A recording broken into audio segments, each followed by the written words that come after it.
आप देखें क्योंकि इमाम ज़माना अलैहिस्सलातु वस्सलाम मुजाहिद होंगे और कभी सुफियानी का लश्कर आ रहा होगा, कभी कोई लश्कर आ रहा होगा, तो ख़ुद जो मुंतज़िर है वो भी बिल्कुल इमाम की तरह उस राह पे चल रहा है, यानी बुराइयों से टकरा रहा है, खामोश नहीं है, नफ़रत करता है बुराइयों से, नफ़रत करता है बेहयाइयों से, नफ़रत करता है फसाद से। फसाद का हिस्सा कभी भी इमाम ज़माना अलैहिस्सलातु वस्सलाम का पैरोकार फसाद का हिस्सा नहीं बन सकता, क्योंकि वो नफ़रत करता है।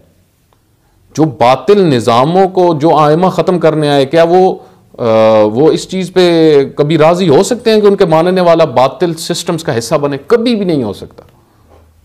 ये बिल्कुल गलत सोच है। जो आए ही अल्लाह के दीन के निफाज के लिए हैं।